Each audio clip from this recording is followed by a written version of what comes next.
Welcome back to the podcast. No Vacancy with Taylor Avakian. I'm here with one of my great friends and esteemed real estate developers in Los Angeles, Ari Kahan. Ari, thanks for being here, man. Thanks for having me, Taylor. I'm excited.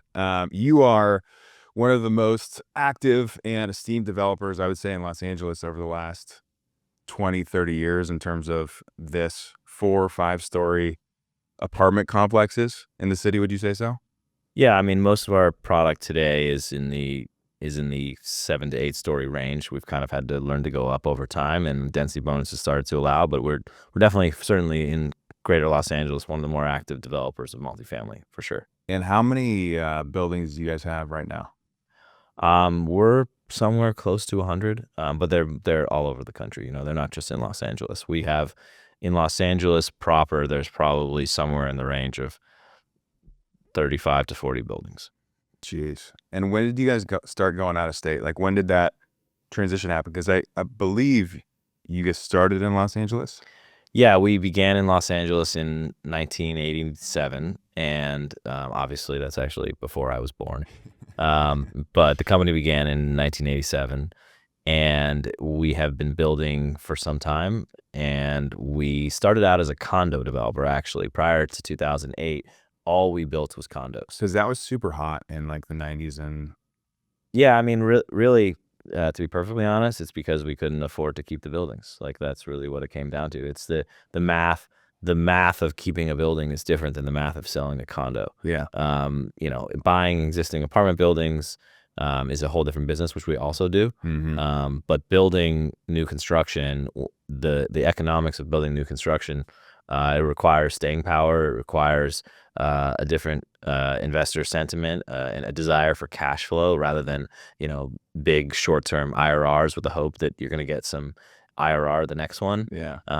Which is, it's always a funny debate because I've actually sat and done the math of, you know, over a certain period, if you constantly exit an exchange, whether or not you're better off Yeah. What is the than math on that? holding. So without getting into the numbers, because I haven't done it in a little while, Yeah. to be honest, I did this like 4 years ago. Okay. But effectively, it works until exchanging works until it doesn't. And if you have one bad exchange or one less accretive exchange 5 years down the line, you oftentimes are worse off than having not exchanged all the other 5 times. It So fucks up your whole exchange timeline. it fucks up the whole thing. You get reset. Whereas, you know, if you have an asset that's obviously this doesn't work for every asset. Yeah. This is for irreplaceable institutional quality assets that continue to grow over time. Now, keep in mind, Los Angeles over the past 5 years, we all know, has not been growing. You know, a majority of the country has, you know, had a huge spike over the past 5 years, but ultimately is having a major pullback in terms of, this is for multifamily rents. You know, other industries have a little bit of different headwinds. There's always an up and down in retail and an up and down in industrial, and, you know, certain markets work, certain markets don't. But ultimately, multifamily, if you own proper multifamily in super well located areas where the politics don't get don't kill your value. Yeah. It can be accretive to hold, especially if it's irreplaceable real estate.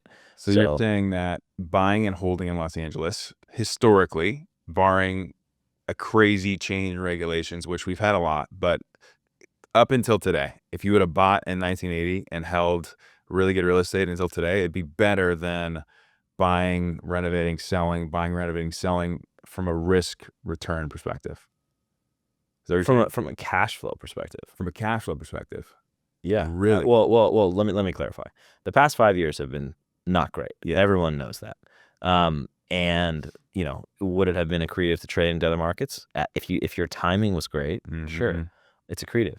But then you're, you know, half the time that when you are a trader, when you're constantly moving and you constantly are exchanging, there's risk. There's significant risk in each exit needing to be perfect to make sense. You know, unless you have the next deal, unless you're always somebody who has the next deal tied up, secured, figured out before you actually trade the property, if you're reversing effectively or some Yeah. version of a reverse or, something like that, that can be a much more, I mean, that can work, but if you miss just one time, you've shot yourself in the foot. We hate, or at least personally, I'll speak for myself personally as a broker, when someone, because when I'm talking to owners, hey, find me my exchange property first and then I'll sell. And like, you hate to hear it because you're like, okay, this is a waste of time. They're not motivated, which they're not, right? But it makes sense because there is a ton of risk in the exchange process. And you've heard the horror stories of people, selling a building and giving the taxes back or buying a terrible deal and it being a worse off investment. So I get that. I totally get that. And it makes sense it's like, selling stocks and stuff. Like, I think they said if you just dollar cost average and deposit $100 a month versus trying to time the market, you're going to outperform because there's 25 days within a 10-year period that make these returns crazy. And if you didn't have money in the market at those times, the returns would have been significantly less. Correct. It's kind of the same thing with rents and growth. And this isn't necessarily everywhere. There's a few factors in California in particular, not just Los Angeles. We all know that, ULA has complicated things, and it's decreased probably cap rates by maybe 50 to 100 basis points compared to the rest of the market. But Prop 13 is what makes California unique. And so with Prop 13 in place, it isn't accretive. That's what makes the math work. Because it's the property to own for you as someone who's owned it for a long time is more valuable than a new buyer because of the taxes, because the taxes reset. Correct. Oftentimes with your basis, it all depends on what your basis is. Like if you have a basis that is exponentially lower than property taxes and your cash flow different, your cash flow driven. So if you're in that situation and you look at the new cash flow that you're going to get in the new deal upon stabilization, half the time you're worse. It's hard. It's very hard to do that math when you have a really great property tax basis, because that property tax basis basically makes up the difference of cash flow that you would otherwise get. So it's nuanced. This isn't for everybody. This isn't in every scenario. This isn't a one size fits all. There are a lot of areas that this doesn't work for, but it works. It does work in certain instances.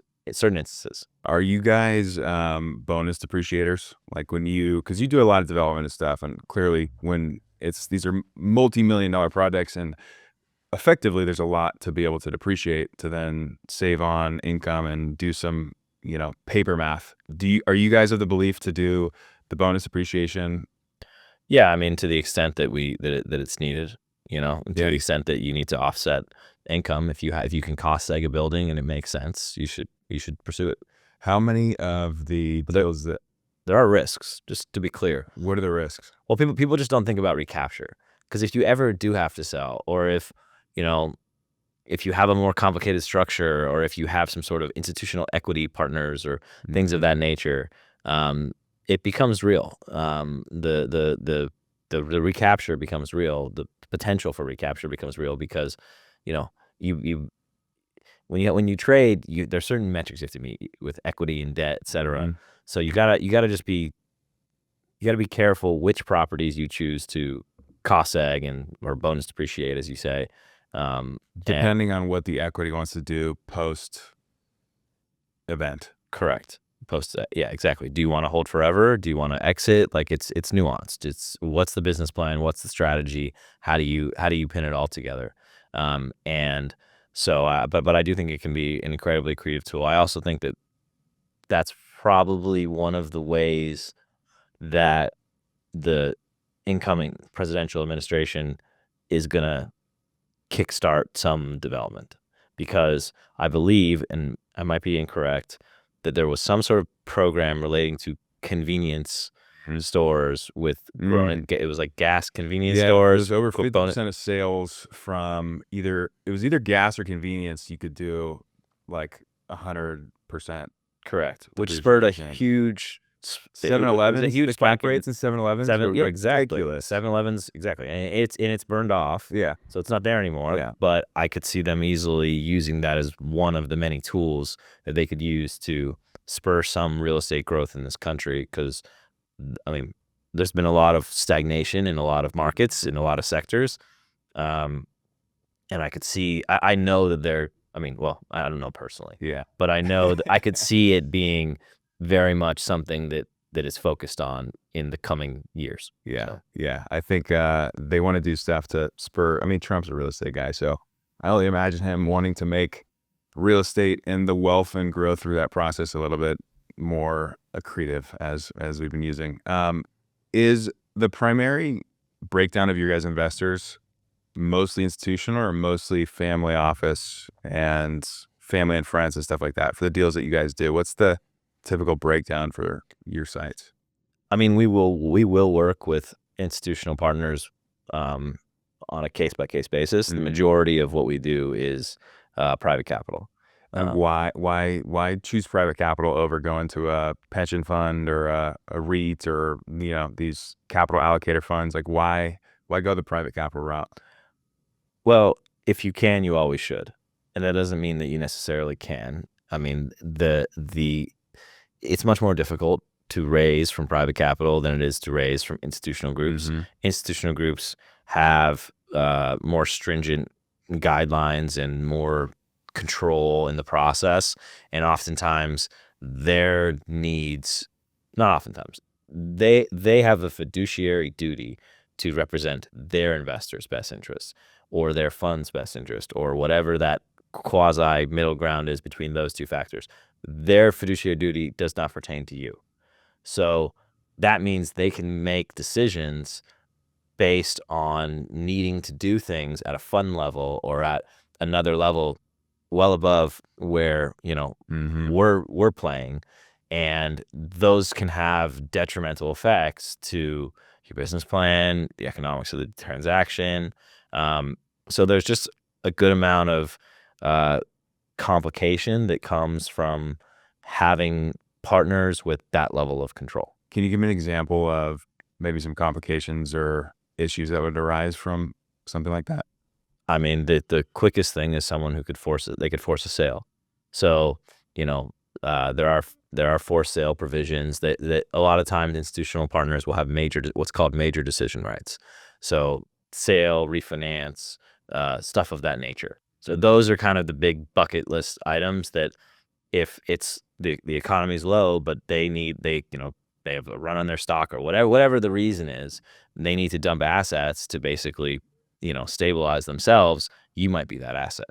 So it's nuanced. And listen, there's always, just like any market, there's good ones and there's bad ones. Yeah. We don't do business with the bad ones. We do business with the good ones. And the good ones are really respectful and they try to do things the right way. But at the end of the day, they still have a fiduciary duty to A, do what they need to do on a fund level, and B, to maximize their returns to their investors as they see fit, not necessarily to be concerned about your economics. So to the extent that you can raise private capital, you should, but it's much more difficult.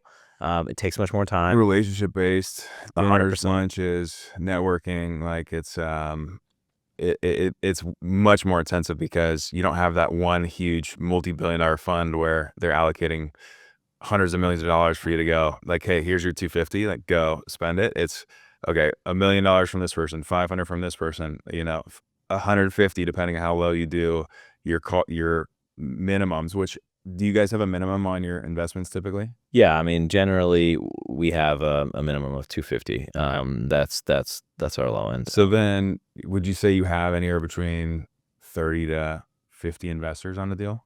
Yeah, very possibly. Depends on the deal. I mean, it's all nuanced. Yeah, but that's a lot of people you got to manage. That's a lot of relationships. There's a lot of relationships. I mean, we because our return thresholds are higher than most people's return thresholds of what they're looking for, just to be perfectly honest. I mean, we're a very outside of the box thinker in that we can unlock value in ways that most people can't, but our own underwriting still has to get to a substantive threshold of return. And so with that comes the um, What are the examples of the out of the box thinking? well, I mean, just the way that we underwrite, the way that we look at deals, the way that we put together a the build, literally as simple as the building layout. If you lay out your building differently Mhm. in a way that people don't really think about, like little nuanced tricks here and there, you can actually significantly maximize value. Most major institutional developers have a set of floor plans. They will give the set of floor plans to their architects and say, here's your 10 unit plans that you're allowed to use. Figure out how they fit. If they don't fit, that's it. We're very much like, we have buildings that don't stack sometimes. We have buildings that, very unique out of the box things that seem unaccretive, but they add 50 basis points. And that 50 basis points might be what makes a deal work or not work.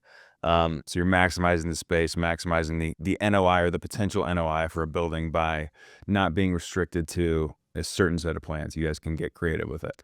Yeah, I mean, there's that. There's more unique financing structures, like where we do tax credits, so we do affordable housing. We don't do a lot of that, but we've done it. Uh-huh. There's always unique structures that we're working on. We're always exploring what's new out there, new on the financing side, on Mhm. the building side. We haven't actually built a modular project in the past 10 years. I mean, there was one that was built a long, long time ago, but Mhm. that's not really relevant. Mhm. But we explore it, we look at it. We're always looking at 12 different ways to slice something. We look at tearing down parts of buildings and keeping the other half of it, and unique little nuanced Mm. things that end up being accretive that people don't understand the nuances of and how they can be accretive. And it's a constant game of cat and mouse, and understanding what the city's going to do, understanding how the city interprets things, understanding what is by right, what's not by right, what is they have discretion over, what they don't have discretion Mhm. over. There's so many nuances to the development side of the business. On the non-development side of the business, we're always try to be on the cutting edge, looking at NOAA deals, Mhm. naturally occurring affordable housing. Yeah, what's the story Um, with Noah?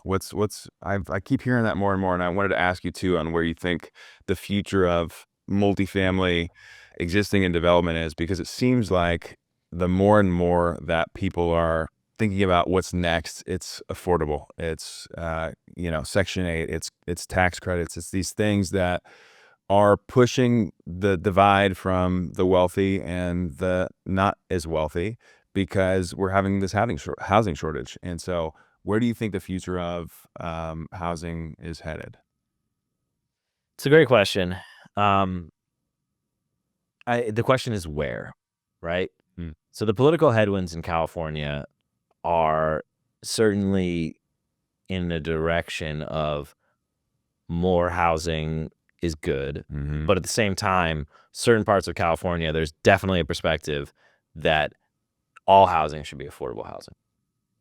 And there's a fundamental misunderstanding of supply and demand, and how rents work. And which is amazing in today's day and age, because you could literally look at 20 different cities of examples of Austin to all the other cities in the country that are massively oversupplied, that have huge declines in rents.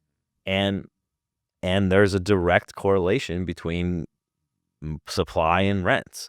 And there's a there's a real there's a real focus on displacement in California Hmm. as the enemy of uh, housing, effectively. Just housing, there's a perspective that new housing causes displacement, not even by, you know, actually tearing down housing, but simply by having new, nicer things in certain Like neighborhoods. gentrification. Gentrification, exactly. So there's this perspective that new housing in certain neighborhoods drives rents. But there's no place that this could not be more obviously not true than Silver Lake. There has been so little housing built in Silver Lake. Look at the rents. Look at what's happened to that neighborhood. People have been pushed out. Like, it's a perfect example. people have been pushed out over the past 20 years. That was, 20 years ago, that was not the safest neighborhood. Yeah. And now it's a super gentrified neighborhood. $3,500 for a 1-bedroom bungalow. Yeah, for a 1-bedroom bungalow. You're like, what? And then you look 5 minutes over at Koreatown, Yeah. and it's $2,200 Yeah. for a 1-bedroom in a new construction building. Yeah. So it's so obvious that new housing doesn't do that. So the war against displacement, I understand it. I get it. It's so much easier to sympathize with somebody who's there right then. And I do sympathize. And those people need to be taken care of. At the same time, the priority needs to be making way for everyone who's coming so that we don't end up in a situation where not just those couple people are displaced, but the whole neighborhood is displaced. Mhm. Because that will happen if development isn't allowed to move forward. And that's what has happened. You can see examples. I mean, there's hundreds of examples of this. Yeah. So It's like putting Band-Aids on bullet holes, right? Like the immediate true problem is solvable. You just have to, they're going surface level. They're not going deeper into what the actual solving the problem is, because it looks from a political standpoint as righteous and or doing the right thing and looking up for the underdog and all this stuff. But in reality, it's actually hurting those people more, because if you were able to make it easier for people to build or have more housing, then the rents actually come down and it becomes more livable and they don't get kicked out. And yeah, it's so interesting how the political landscape, and just being in California, because we deal with it a lot, like it's a big hot topic because things are constantly changing. So you have to be on top of it. I mean, recently, and I think February of in the next month, the CHIP ordinance, which is the new housing plan for the city of LA, is officially being rolled out. We talked about that because I was part of the ULI Housing Council, and so we sat down and chatted with them about, this is a good thing, this is not so good thing, this isn't going to improve things. I know you sat down and talked with them too, and you're pretty tied in with the city. What is the city doing, or what is the city not doing that they should be, and what do you think the implications of those are? um, the city is in a very tight spot. It has a lot of masters to please. There's a lot of different voices, and oftentimes the loudest voice gets the most credence. Mm-hmm. And the city has done the chip program is actually, it's a good program to the extent that it's applicable. And that's kind of a nuanced thing. And one of the, you know, I always I actually, I say this so often, I got quoted on a panel recently about this, but I always say, the city giveth and the city taketh away. Like it's That's a good one. That's a good quote. it's it's they give you just enough that you get excited, and then you look at how it's implemented and you kind of You shrug your shoulders. you get a little disheartened. But there are good parts of it, and they worked very hard on it. And I actually think it's generally, it's a good program to help streamline sites. Can you that give fit an within the overview? box. Give me an overview of like what is changing. Effectively, the most important part of the chip that you need to understand is that projects that fit within the box can go straight to building and safety, and the ones that fit within a larger box can have a more discretionary, a more administrative process than without hearings and other kind of complicated factors. So overall, the chip program it's designed. Let me back up 5,000 feet for 1 second. The city doesn't have the ability to exempt you from CEQA. The state does. State legislature can have exemptions from CEQA. So ED1 is a perfect example. ED1 is not a creation of the city. It is and it isn't. ED1 took 3 or 4 state legislative exemptions from CEQA, piled them in a box, added in DWP cost reductions, added in expediting, which just means that your process is faster, which every project should be faster anyway. And they put it all together with a nice bow.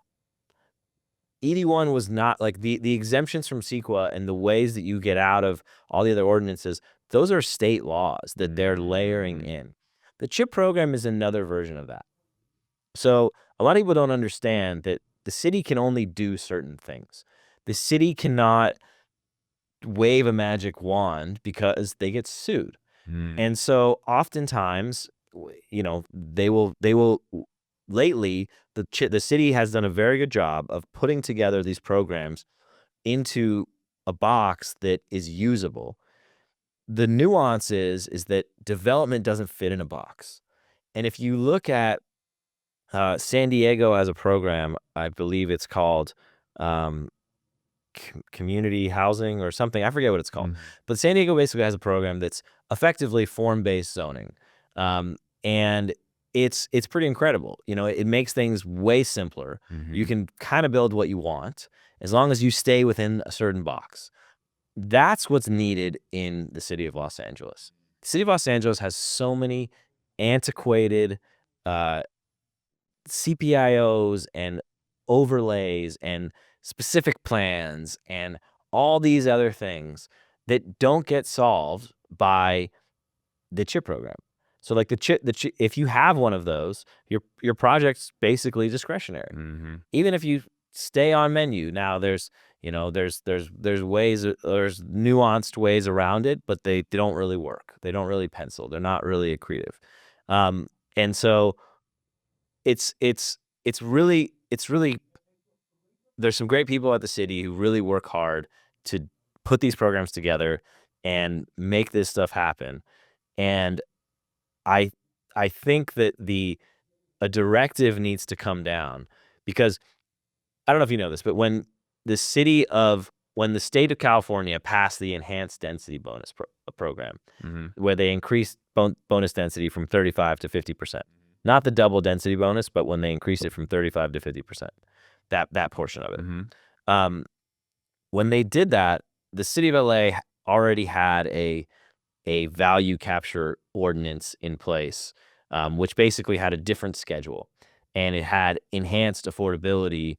And as a result, the city basically said, we want to be exempt, and they forced through an exemption on from that 50%, which I think that and now I believe that that's no longer the case. But at the time, and this was a different administration a long time ago, they put in place this exemption from what made a process by right. And I think that they've realized now that by right is the single most important thing in the world. And they do a great job of tying it up in a bow and putting it all together. But I think that it needs to go further. I think that there needs to be signaling to the state level that that's what is wanted here. By right uses for, by right entitlement and zoning. And I think that the city is going to, this is a long drawn out process. It's never going to happen quickly. Whatever we want, it's never going to happen quickly. But at the end of the day, if the city can show their support for state legislative initiatives, particularly ones that don't have strings that basically make them unusable, I think that there could potentially be more changes at a state level then they would really be helpful and really help the housing crisis we're in. Now, everything I'm saying, by the way, will negatively impact my personal pocketbook. Everything that I'm saying. Being easier to build, if they truly made it as easy to build as it is in other parts of the country, A, our housing crisis would be over tomorrow, and B, the rents would go down. It would just happen. It's what would actually happen if we had a free market here. What makes it an accretive place to build in California is this regulation, and the people who can navigate it, who figure it out, it's accretive, and it's beneficial in that way. Yeah. So it's really interesting because, at the same time, I want this city to be an amazing place. and I want to make money in the process. Yeah. I really enjoy what I do, but I'm here to It's a be business. successful, and this is a business. Um, but I still just fundamentally believe that the right thing to do is to have more of a free market that gets the job done. Yeah.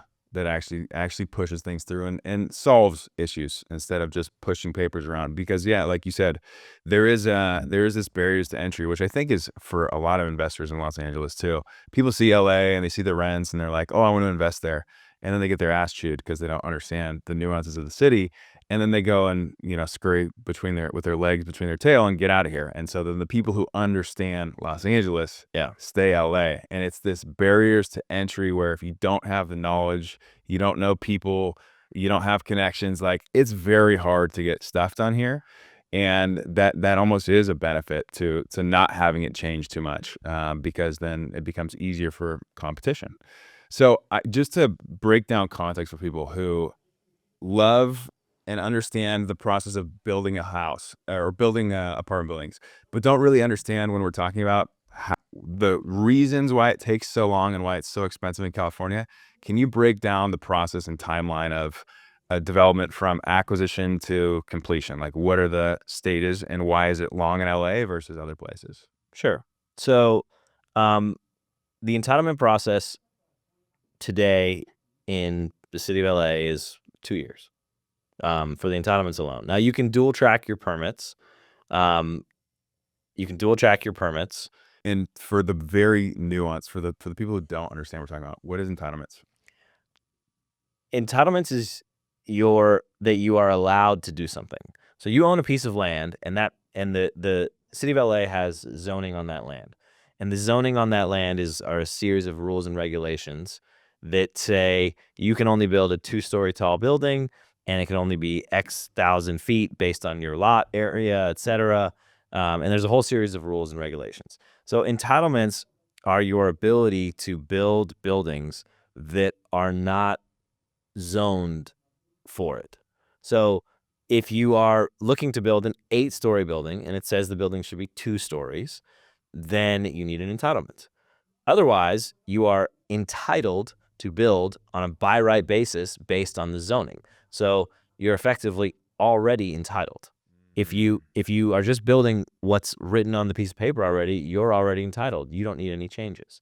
And so the CHIP program actually, for sites that fit within the box, um, does a good job of giving you a more by right process for the entitlements. And I actually spoke at the Ziman Center, which is the UCLA center, about this.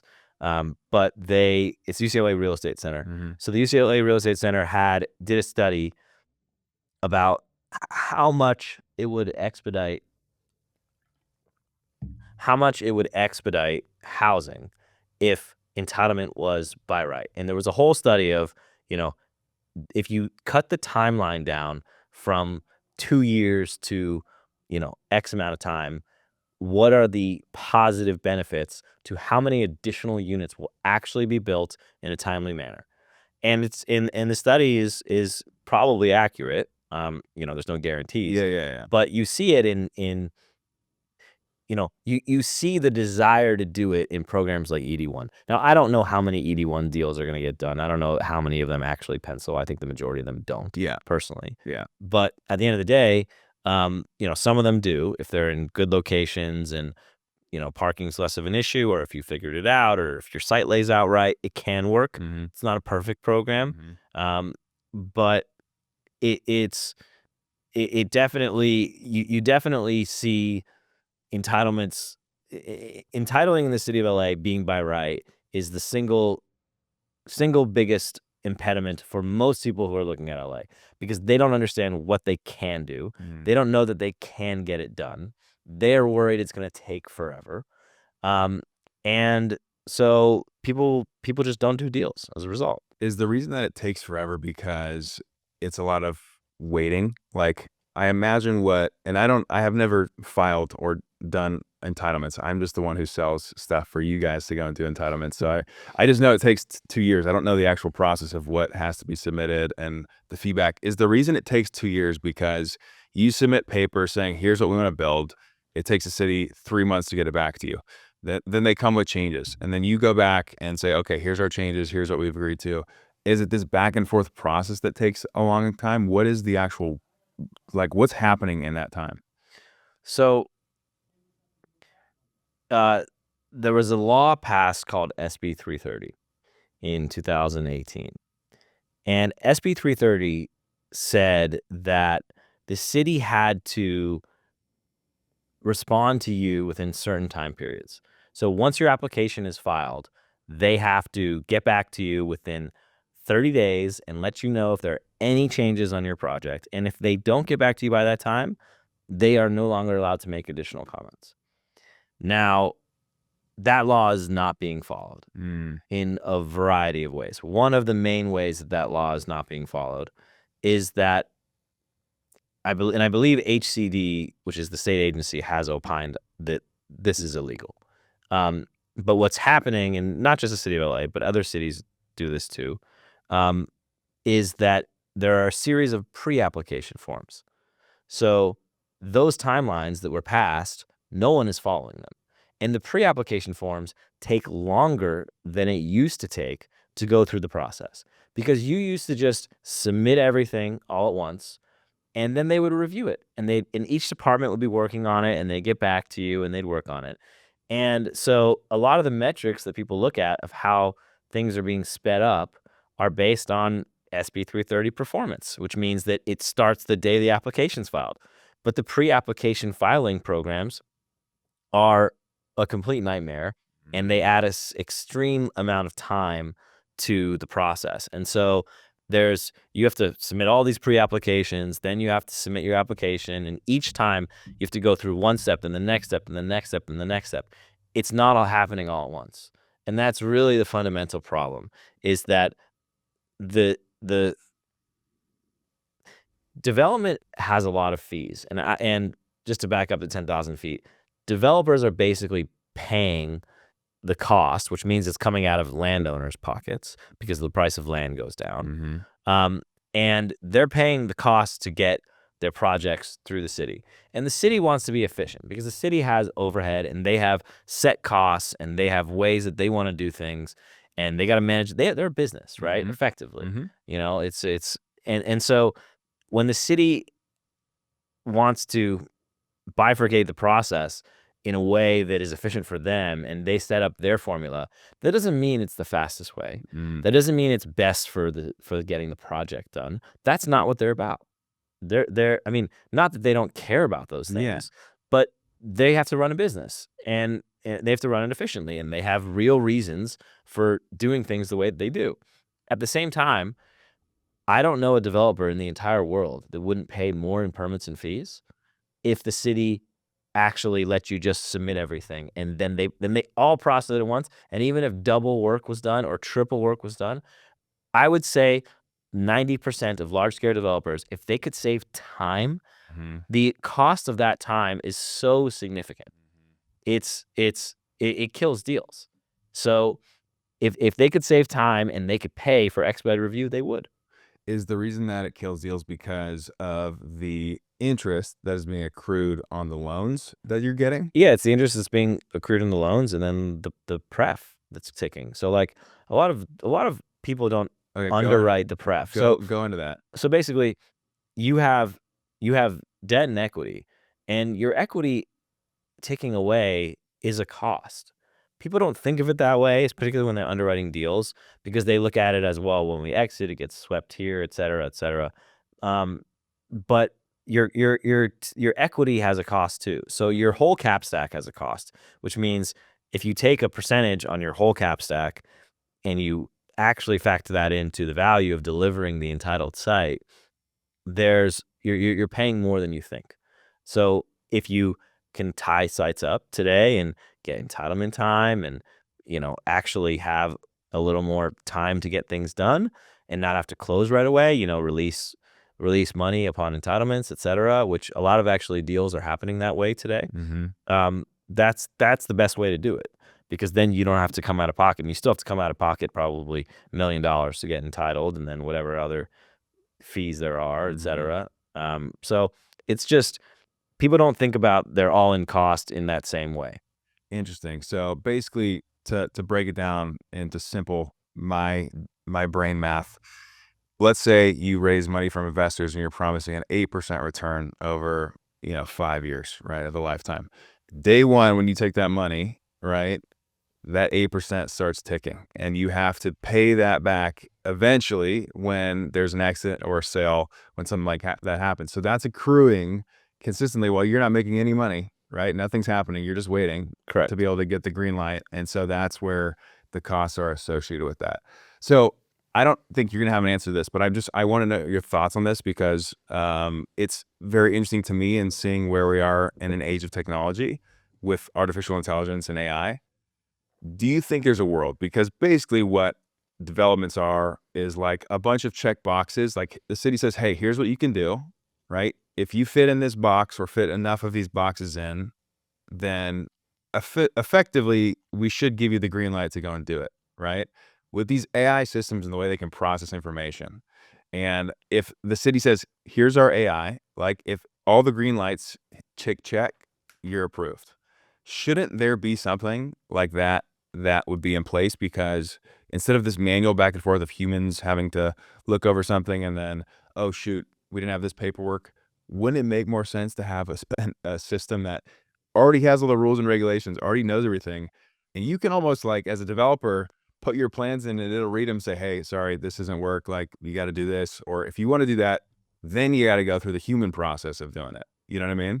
Yeah, I mean, I'm sure that will come eventually, and I believe that will make a lot of sense for certain parts of the process, and I think that there will be kind of maybe an initial go through that if you can fit in the box, great, and then if you're not in the box, you have to have human processing.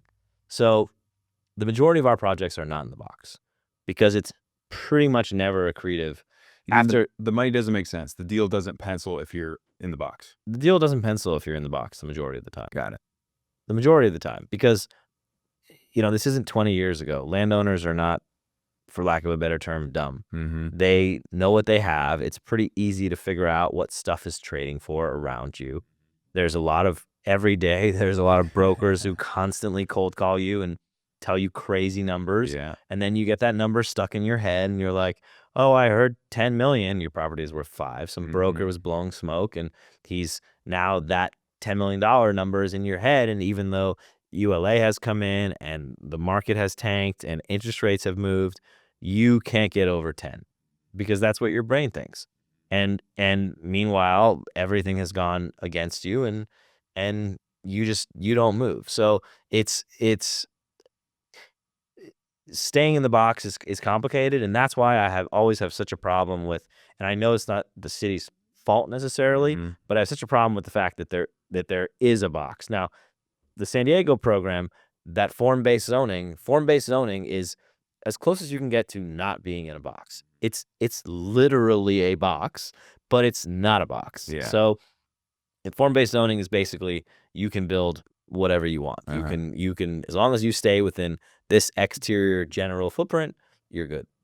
So that kind of stuff is it would work great for what you're talking about. But the nuanced projects that are more complicated, et cetera, in cities that have density restrictions and minimum unit sizes. This isn't just LA, by the way. This is all sorts of other cities. Minimum unit sizes. There's all sorts of other elements of it. You need a slightly, for lack of a better term, discretionary process. You need the ability to do deals, to make things happen. So on a more timely note, and I don't know if you've looked into this or have been aware of what's changing with this zoning and the CEQA, because I was doing research. The fires are going on right now and have just occurred in Los Angeles. We're filming this in January.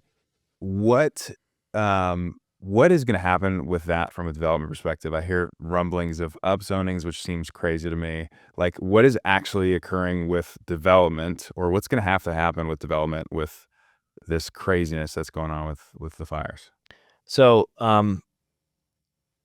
again, the city follows the state. So we lost our house in the Woolsey fire in 2018, and we had to rebuild.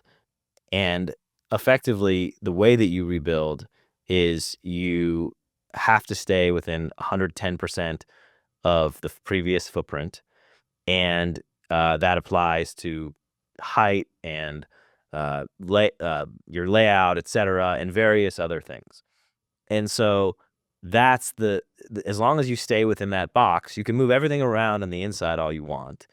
Um, and you should be able to rebuild just as you were.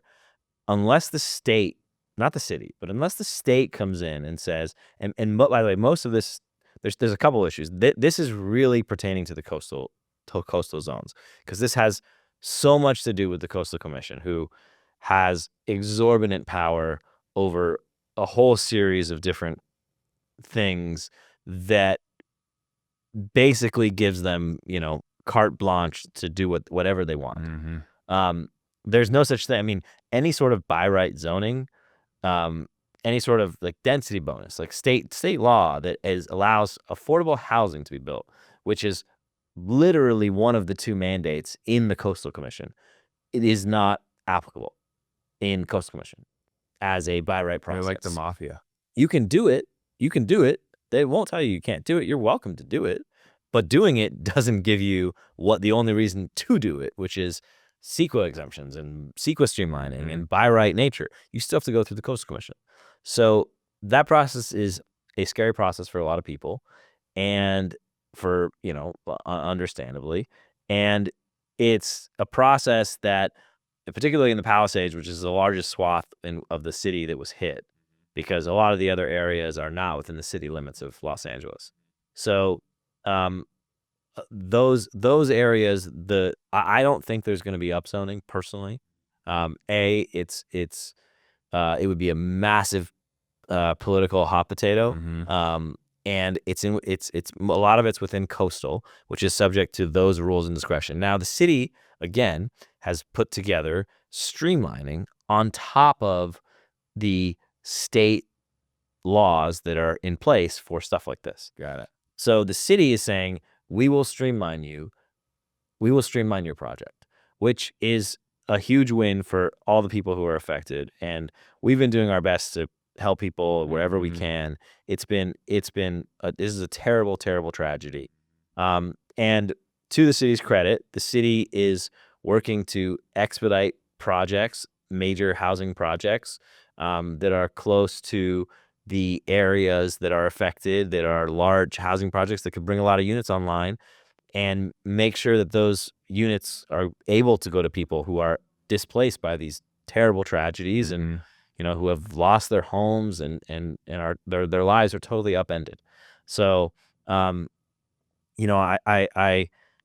appreciate that the city's doing that. I'm not going to comment on the fires themselves and that whole fiasco. Sure. And at the end of the day, I think that our objectives are to move forward and to really, hopefully, put ourselves in a position to rebuild LA in an amazing way, the parts that have been tragically lost, and hopefully it will serve as an example for the city of what expediting all projects can look like, and what getting people through in the right way results in.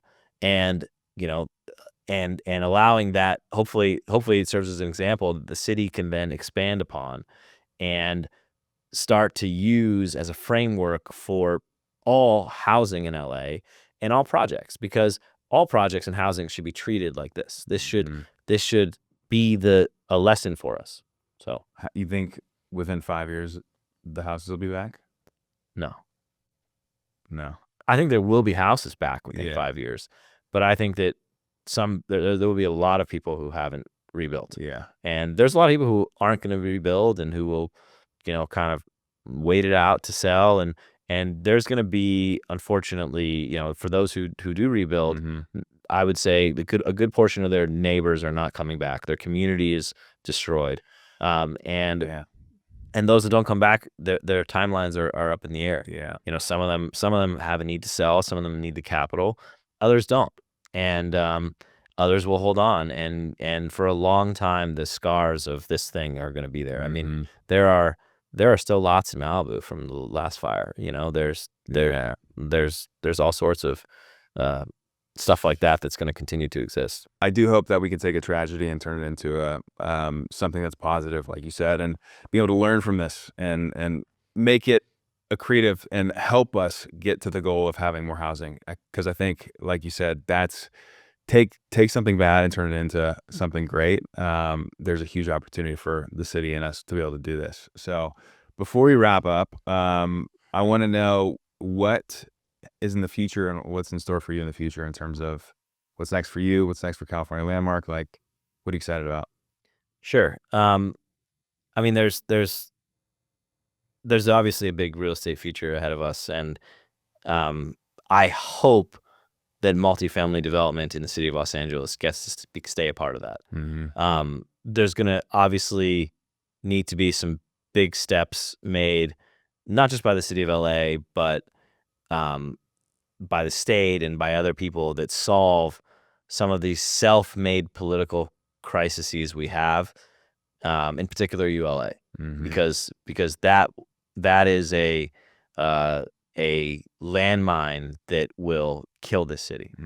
And so we are certainly looking. We're still looking here, but we're definitely looking elsewhere, and we're definitely looking across the state, across the country for both market rate and affordable opportunities. We're looking at industrial. We look at retail. We look at a wide swath of different. We're a very opportunistic group that really tries to make a lot of different things happen, and for us, that's never going to stop.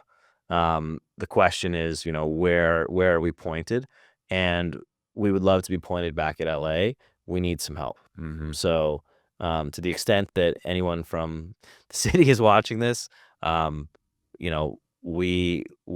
here to help, and we always love to get involved. We really need some help to bring developers like us back.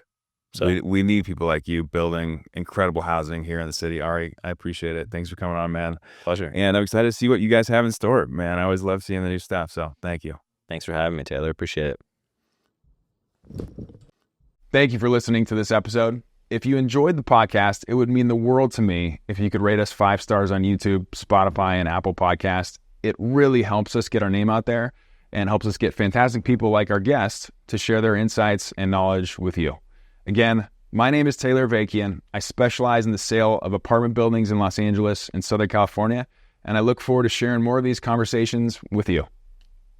See you in the next one.